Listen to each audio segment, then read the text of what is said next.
Hi parents, welcome back to our virtual back to school night. I'm Maria Cooper and I am your son or daughter's teacher. Tonight I want to go through some things about me. I want to talk about how we can help your student be successful. I want to talk about what they're learning and give you some of my final thoughts. So just a little bit about me. I was born and raised in Toledo, Ohio.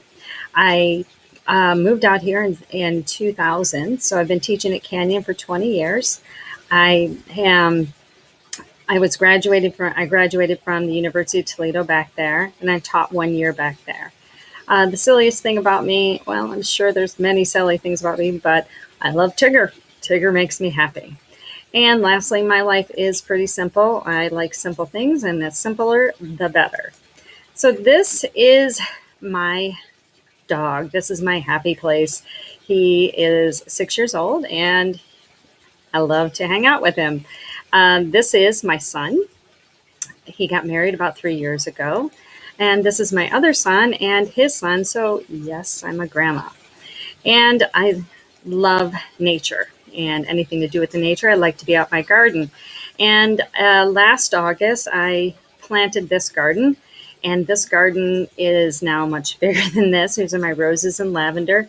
And it's outside my classroom. So I wanted to be able to come in and see something beautiful every time I came into school. So for your student, this class is A through G. It is a general ed class. It is a mandatory class. But I also want to talk about some of the CTE opportunities at school. These classes provide students with chances to look at and try classes that maybe they would have a career in later. And it also gives them the opportunity to explore different classes without having to pay for them like they would in college. So some other things that your son or daughter will be learning is first the knowledge base, the content. They're going to learn about historical facts and figures and things like that. But something that's more important to me is, can they explain the why it happened, some of the causes and the effects? It's more than just memorizing dates and data. It is understanding and being able to explain why. Some of the skills they'll be learning is analyzing primary and secondary resources, graphs, and things like that. And they will also learn to research and to plan it out. Some of the soft skills that they will have is teamwork and collaboration. And teamwork and collaboration is not just a soft skill, it's a life skill. Most jobs expect teamwork, expect you to collaborate, communicate with your peers. And I try to foster that in class. And I know it's difficult for some kids to speak out. So when we go into our breakout rooms, I can see the student that's struggling to share because they're afraid, and I'll try to ask questions to pull it out for them. Something I always try to explain to them, that talking it through with their team will help them organize their thoughts. And it's also another way to learn, because they will learn from their mistakes, they'll learn from other people's mistakes and other people's correct answers. And a team is there to help that. Critical thinking is also a soft skill, and strategic planning. This is where I introduce their calendar. So I've shown them how to find their calendar, how to use their calendar, add things to their calendar. All of their meetings are located in their calendar. My expectations in this class is challenged, be prepared, organized, and responsible. But I also ask them to challenge me. I love it when students bring something to me and say, "Hey, Ms. Cooper, did you hear?" It also usually brings in another conversation into our classroom. As far as communicating is concerned, for the students, I use Google Classroom. Everything is posted. They have resources, things that they need. They can also connect with me during my permanent office hours, which are on Monday and Thursday. The links for those for the virtual meetings are located both in the calendar and in Google Classroom. They can make an appointment, and you could make an appointment with me if you need to speak with me virtually right now. And the other thing that we can do together is monitor their Infinite Campus.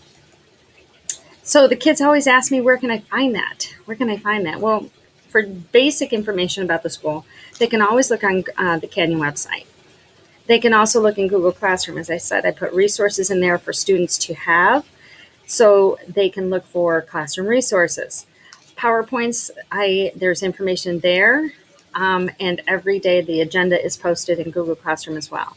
And if all else fails, you can email me.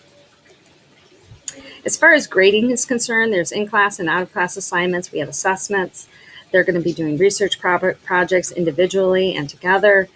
Now, Google Classroom grades versus Infinite Campus grades. When they get done doing an assignment, I like to get it back to them, but it may not automatically get into Infinite Campus. So if you are a guardian, you will get an email stating what they are missing or what their scores are. So sometimes if I make a mistake and put it Infinite Campus wrong, all they have to do is email me and say, Ms. Cooper, the Google Classroom grade says this, but Infinite Campus, you put it in as this. And I'll just make that change really fast. And I also want them to understand learning is a process. And as a process, they have the opportunities to retake assessments and redo assignments, but I want them to have a conversation with me so that they talk about, what it is they didn't get, but also what is the skill that they may have missed that we can work on together so that they're successful. Because growth mindset is a process of not just looking at the end result, but looking at where we came from.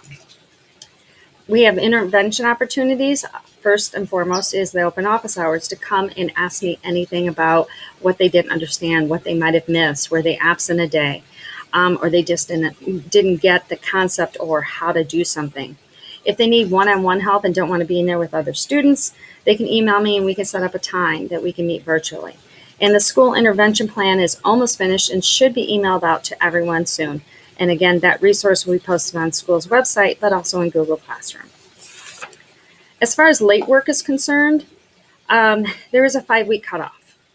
At the end of each 5 weeks is when I have to cut it off. That the ones that are missing, they can't make them up because I need to have some sort of closing of the books. At the end of the semester, I don't want to have to go back and grade things from the first 2 weeks of school. So at the 5-week, at the 10-week, 15, and so on and so forth. There may be a percentage taken off, but right now I have not done that. So let's talk about the class.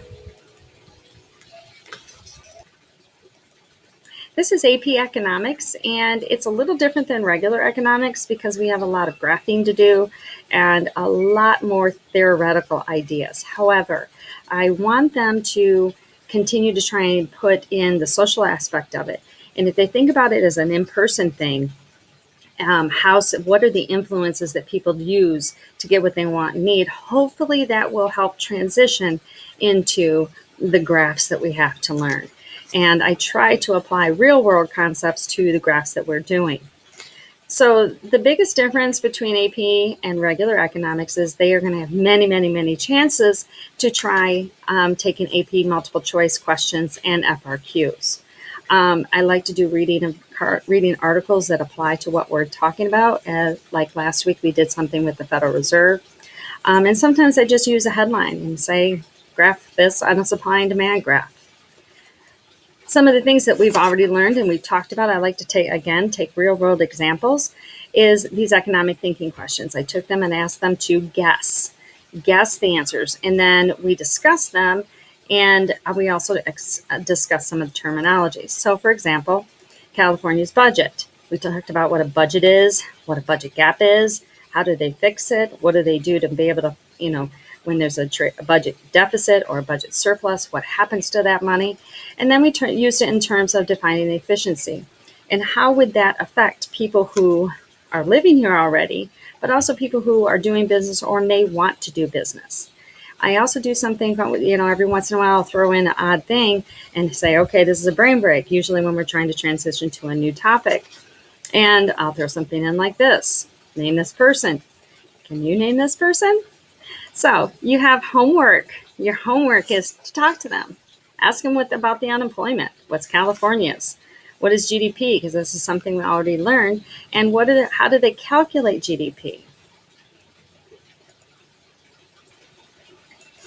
So some final thoughts. If you have any questions, please email me. I will try to get back to you within 24 hours. I'm learning new pieces of information and pieces of technology, as well as the kids. And the kids, every time that I have a new piece, I'll say, "This is new. Let's get through this. Let's try and work it out." And I thank them because they have been so patient and so kind and compassionate. Because I'm using different things that I usually don't use in the classroom, and we learn them together. And then I usually ask them, how can I make this better for the next class? And they tell me, this is what you should do. You should say this, but don't forget this, Miss Cooper, which is always so helpful. And the final thought is that I like to leave my kids every day with a different quote or an idea. And this is a unique time for us. It's a unique situation for everyone, and we're all learning together. But I used this last week, that this is a change. We're all changing. We're all doing something different. But to think about it not as such a negative, because granted, there are some negative things about it, but that it's a chance. It's a chance to learn something new, to grow together, to help other people. Maybe it's a chance to look at life or your situation in your future. This is what I'm going to do now. So I want you to have a great night. Thank you for sharing some time with me today. And again, if you need anything, please just email me and we can get together and have a chat. Okay, have a good night.